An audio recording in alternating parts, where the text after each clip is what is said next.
Thank you. At this time, I'll go ahead and recognize myself for 5 minutes. Mr. Holm, the Mexican government has extradited a large number of these cartel kingpins to the United States within weeks of President Trump taking office. Before that, under Obrador and even in the early days of Sheinbaum's administration, such action had been resisted. What has changed, and do you think Mexico's true capacity for action is faced only when meaningful economic consequences arise? Thank you, Congressman.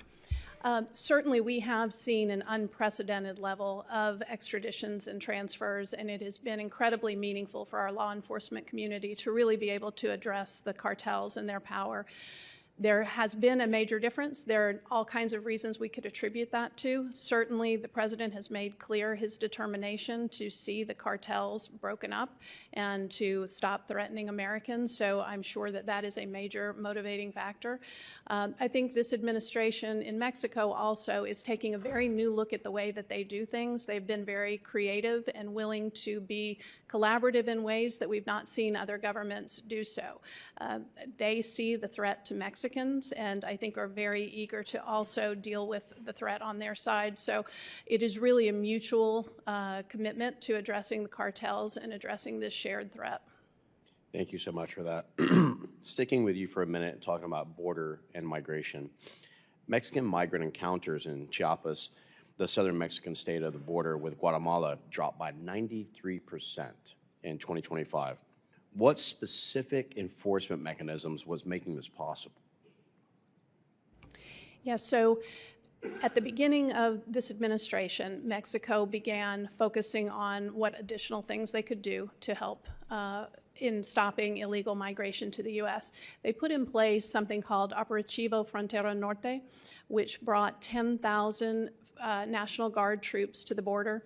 They've been conducting security checks on various pathways and patrolling in 18 border cities. In doing that, they have given us numbers that we can't confirm independently, but they cite 9,851 arrests, 7,322 firearms, 115,000 kilos of drugs seized, of which have been 560 of fentanyl.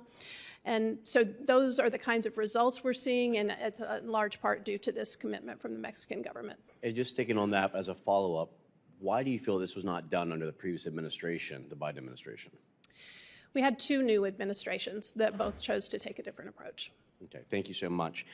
Go into another key issue, and INL's the right place for this, knowing the great destruction that fentanyl, opioids, and others have had in America and families, especially coming from a family where drugs have riddled us with addiction, things like that. My mother and father obviously fought it for almost all their lives. Dad spent almost 30 plus years in prison. Mom spent over 7.5. This has really plagued many Americans, and this, in my opinion, has been one of the greatest issues is what's going on with regards to the drug trafficking.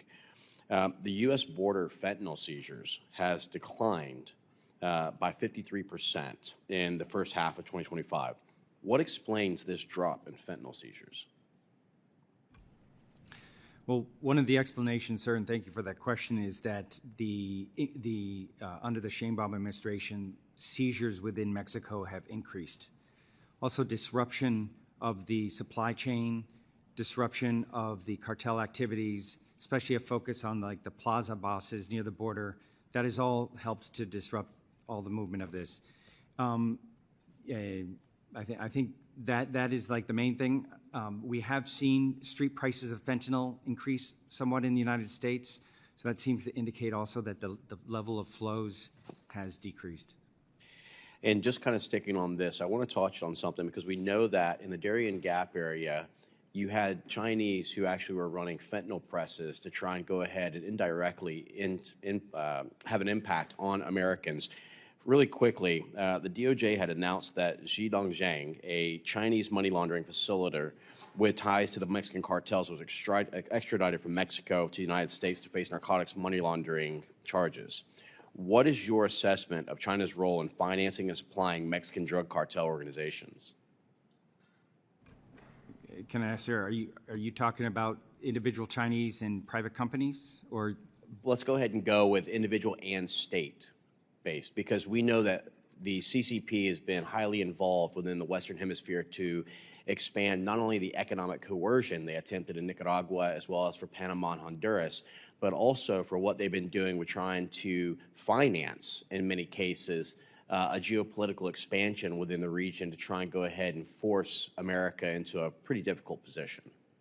Well, sir, there are absolutely Chinese individuals and companies that have been involved in obviously selling the precursors into the region or diverting it through third countries and then to the region, primarily to Mexico, but we've seen also to Central America. And I think we're also focused very much on what's called the Chinese Money Laundering Organization, which is really more of a network of individuals and companies that are involved in laundering a lot of the proceeds of the cartels. So there definitely is this involvement. I can say in part of the Chinese government, I think the key thing to mention is the November 10 agreement between President Trump and President Xi, where they started to really control the export of these precursors. So that's what we've been demanding from China. They're now complying. We need to see them continue to control those precursors because that is the main source of it for the region. So we'll see how that washes out. Thank you so much. At this time, I'd like to recognize the gentleman